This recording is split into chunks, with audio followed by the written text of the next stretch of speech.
In this video we're going to go over some different types of advanced propulsion aerospace craft that have been developed and produced by the U.S. government and secret military programs. I hope to explain a portion of UFO sightings and better help people identify flying objects and know if they are seeing something they should be recording or not. The Office of Naval Research produced several flying platforms and flying jeeps between 1953 and 1959. The Hiller VZ-1 Pawnee was the first in a series of VTOL platforms, including a flying disc-style craft known as the VZ-9 Avrocar, which used a single central high-speed turbine to create a pressure gradient along the bottom surface of the craft known as the Quanda effect, thus providing lift. Flying platforms and flying jeeps were also developed by NACA, the National Advisory Committee on Aeronautics, a precursor to NASA in the early 1950s. The DH-4 Helivector and DH-5 Aerocycle were both produced in 1955, and the Benson B-10 Propcopter, 1959, the Curtiss VZ-7, etc., etc., all proved to be much too dangerous and unstable for practical military application, and I'm not going to waste much time on these dinosaurs because your chances of seeing them in the near future are slim to none unless you plan on visiting a museum. These aircraft can account for a few, but certainly not all, of past UFO reports. Modern flying platforms have been reported as UFOs, caught on film, and later positively identified. The UFO in this video is identified as a WASP, or X-Jet. The Solo-Trek XFV and the PAM-100B are two other known examples of flying platforms in production today, which could maybe account for a small number of UFO sightings. But now let's get to the good stuff. Everything I've mentioned up until now is declassified. That means boring. The government openly admits to it. The rest of this video, although not complete, is a list of man-made advanced propulsion, or as those of us in the know like to call them, alien reproduction vehicles. I'm going to go over a few known examples of these, and how to differentiate between them and actual alien vehicles, those produced and flown by extraterrestrial entities. The first on our list is the TR-3B Flying Triangle, which is the craft we see in the first ever episode of X-Files. This craft was the first ever prototype ARV to use the superfluid anti-gravity centrifuge engine. It looks like they built the engine first and then came up with the aircraft design to build around it to make it fly. If you notice, the fluid is rotated inside of a small semi-spherical container located at the center of the craft. Since the TR-3B uses an accelerator with a small radius, it only succeeds in eliminating 85% of the total weight of the craft. Thus, the rest of the lift is provided by 3 thrusters at each corner of the triangle, similar to the PB-704's use in the Avrocar propulsion drive, only these run on liquid oxyhydrogen. These serve to stabilize and control the flight of the craft, as well as a portion of the lift. Stabilization and direction is a key design problem with craft that utilize a superferrofluid anti-gravity engine.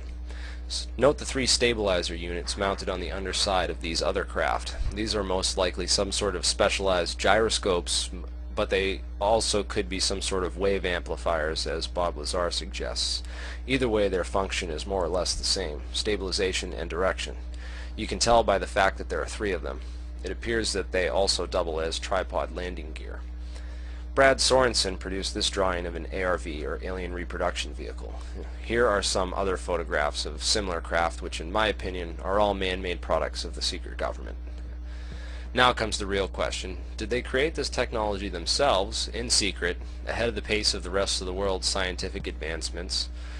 Did some Thule society in Germany come up with this from spiritual journeys or whatever and give it to the Nazis? I mean, these tales are ridiculous.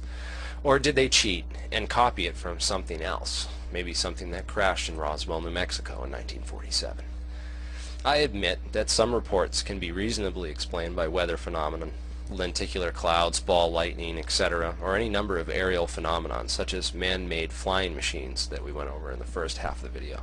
After all, a UFO is just an unidentified flying object. Once it's identified, it's not a UFO anymore, even if it is an alien aircraft.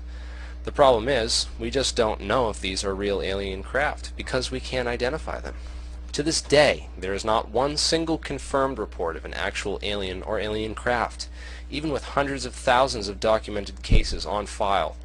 So many that it's going to take 10 to 15 years for Britain to sort through theirs, which they need to go over and redact any and all personally identifiable information in the reports, which then in turn makes them impossible to confirm. This means that any and all reports of actual alien contact can never and will never be confirmed until the government chooses to confirm them. Plausible deniability and total unaccountability for telling the truth to the American people and the rest of the world.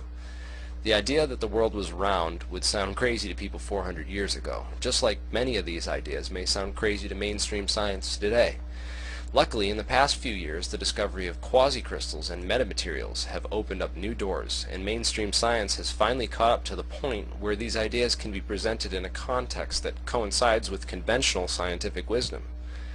Project Blue Book was the official government study on UFOs, which of course concluded that UFOs were explainable and that aliens didn't exist. During the 1950s, Project Blue Book and subsequent covert psychological operations were highly successful in brainwashing the mainstream scientific and academic communities against the idea of ETs, anti-gravity, and anything else having to do with aliens. It is now up to us to bring a paradigm shift in the mainstream scientific consciousness by promoting these new ideas and information, and showing people that these possibilities are very real and possible, and they no longer need to be afraid to discuss them. At the same time, we need to break down the infrastructure that has been created to keep these secrets from the people, starting with NASA, which is simply a front for a much larger secret space program. Just look at what UK hacker Gary McKinnon found inside building number 8 of the Kennedy Space Center. Which leads us to our next subject, UFOs which cannot be identified and are believed to be the real deal, actual alien craft. The two most commonly cited are rods, long carrier ships, and saucers or flying discs, which are sometimes mistaken for rods from a side-on view from far away. Real alien craft are extremely lightweight and maneuverable, with inertial drive systems that can take 90-degree turns at breakneck speed without having the pilots or crew experience the impulse acceleration. The propulsion system is super-engineered and modified to a degree that could never be manufactured or reproduced by human facilities. They simply couldn't grow quasicrystals that large and that pure and that perfect. The drive systems literally create their own inertial reference frame by rotating so quickly that the massive frame dragging or frame skipping effect occurs from relativity in the immediate space-time continuum around the craft. This literally bends space-time around the craft itself rather than propelling the actual craft through space-time. So if you have a UFO sighting that describes something incredibly fast that moved like nothing they'd ever seen before, then there's a good or better chance of it being a legit sighting. The fact that aliens would be technologically equipped with metamaterial cloaking or active invisibility camouflage combined with our own human optical limitations severely reduces the chances of you seeing a real alien spacecraft. This is why many UFO photographers and videographers are now switching to filming in the infrared and ultraviolet spectrum. There are people who have captured a bright ball of light that you can see is there in UV and infrared, but it's completely invisible to the regular camera and the human eye. This is pretty solid proof that something is definitely there that doesn't want to be seen and is using some rather sophisticated technology to achieve both meta-invisibility and noiseless, emissionless powered flight. There's also the chance that you could catch a glimpse of a craft coming out of or going into its meta-invisible state. This can often be confused and misinterpreted by the untrained observer. As the surface of the craft becomes meta-active, there is a brief but extremely intense flash of light, brighter than the daylight sun. Sometimes there is more than one flash, but once it finally engages the surface plasma on oscillation frequency, the craft will basically disappear completely from sight. Now think about this. You're watching this thing go flying by, suddenly it flashes and then disappears. One could just as easily conclude from this observation that, oh, the craft flashed a really bright light and then warped to hyperspeed and took off faster than I could see.